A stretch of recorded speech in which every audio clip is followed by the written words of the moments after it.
आज भारत 21वीं सदी की आधुनिक आवश्यकताओं के मुताबिक नई व्यवस्थाओं का निर्माण कर रहा है। ये नई राष्ट्रीय शिक्षा नीति इसी को ध्यान में रखते हुए बनाई गई है। हम इतने वर्षों से स्कूलों में पढ़ाई के नाम पर अपने बच्चों को केवल किताबी ज्ञान दे रहे थे। नई राष्ट्रीय शिक्षा नीति उस पुरानी अप्रासंगिक व्यवस्था को परिवर्तित कर रही है। राष्ट्रीय शिक्षा नीति प्रैक्टिकल पर है, आधारित है। अब जैसे आपको और टीचिंग और लर्निंग, अब कहा जाता है टीचिंग का कालखंड पूरा हो गया, अब लर्निंग के ही द्वारा शिक्षा को आगे बढ़ाना है। अब जैसे आपको मिट्टी के बारे में कुछ बताना है, चाक के बारे में कुछ सिखाना है, अगर आप बच्चों को लेकर कुम्हार के घर जा सकते हैं, आप कुम्हार के घर जाएंगे तो उन्हें बहुत सी चीजें देखने को मिलेगी। किन परिस्थितियों में कुम्हार रहते हैं, कितनी मेहनत करते हैं, एक व्यक्ति गरीबी से बाहर आने के लिए कितने प्रयास कर रहा है, और इससे बच्चों में संवेदनशीलता जगेगी। मिट्टी से कैसे सुराही बनती है, मटके बनते हैं, घड़े बनते हैं, बच्चे ये सब देखेंगे। अलग अलग तरह की मिट्टी कैसी होती है, ये सारी चीजें प्रत्यक्ष नजर आएगी। ऐसी प्रैक्टिकल अप्रोच राष्ट्रीय शिक्षा नीति का बहुत प्रमुख तत्व है। साथियों, अनोखे प्रयोग करने वाले और टीचिंग और लर्निंग का डिबेट तो इन दिनों सुनने को मिलता है, लेकिन मैं अपने बचपन की एक घटना आपको बताता हूं। मुझे मेरे अपने एक शिक्षक याद आ जा रहे हैं, मेरे प्राइमरी शिक्षक। वो शाम को जब स्कूल से घर जाना होता था तो बच्चों को कुछ न कुछ काम देते थे, और होमवर्क वाला नहीं, कुछ और ही काम देते थे। जैसे वो कहते थे, अच्छा भाई तुम ऐसा करना, कल 10 चावल लेकर के आ जाना।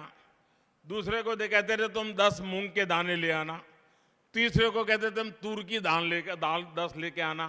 चौथे को कहते थे तुम 10 चने ले आना। हरे से कुछ न कुछ ऐसा 10-10 मंगवाते थे।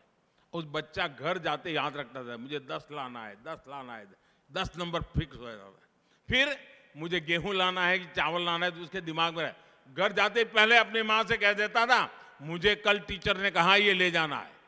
सुबह तक उसके दिमाग में वो चावल और 10, चावल और 10 ये बना रहता था। लेकिन क्लास में जब हम जाते थे तो हमारे टीचर उन सबको इकट्ठा कर देते थे और फिर सबको कहते थे, अलग अलग लोगों को, अच्छा भाई तुम ऐसा करो, इसमें से 5 मूंग निकालो। दूसरे कहते तो तुम 3 चने निकालो। तीसरे को कहते, यानी वो चने को पहचानना लग जाता है, वो मूंग को पहचानता है, उसको नंबर याद रहा। यानी एक ऐसी उनकी प्रैक्टिकल व्यवस्था थी, हमारे लिए बड़ा अजब लगता था, लेकिन वो सिखाने का उनका तरीका था। जब हम 1 साल पूरा हो गया, अगले साल गए तो भी वही टीचर थे, तो उन्होंने फिर से वही कहा। तब मेरा जैसा जरा सवाल पूछने का आदी था मैं, तो मैंने कहा साहब पिछले साल आपने ये करवाया था, दोबारा क्यों करवा रहे हो? बोले चुप रहे, तुम्हारा काम करो। ठीक है, जो कहा हम लेकर के आ गए। लेकिन दूसरे साल उन्होंने बदल दिया।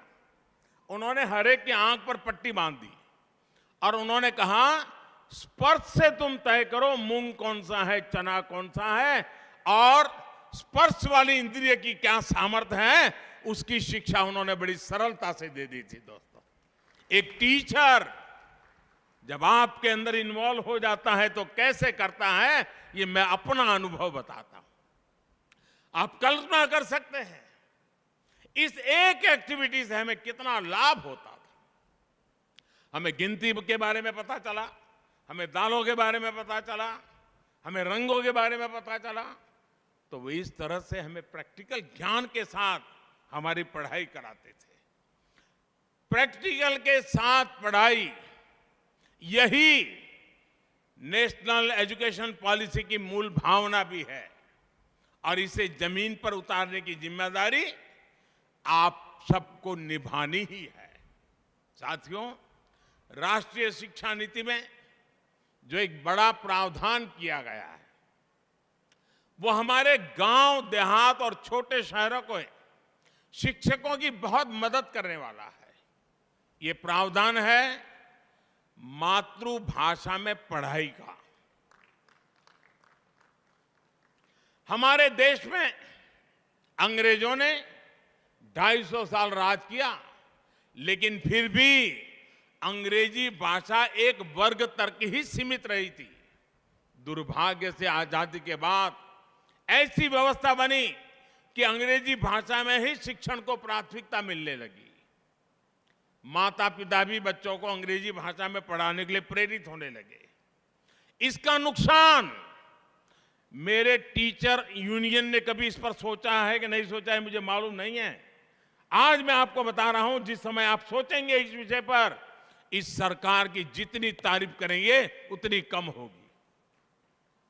क्या हुआ? जब ये अंग्रेजी चलने लगा तो गांव, देहात और गरीब परिवार के हमारे उन लाखों शिक्षकों को, जो कि मातृभाषा में पढ़कर निकल रहे थे, वो कितने ही अच्छे शिक्षक हो, लेकिन उनको अंग्रेजी सीखने का अवसर नहीं मिला था। अब उनके लिए नौकरी का खतरा मंडराने लग गया, क्योंकि अंग्रेजी का माहौल चल गया।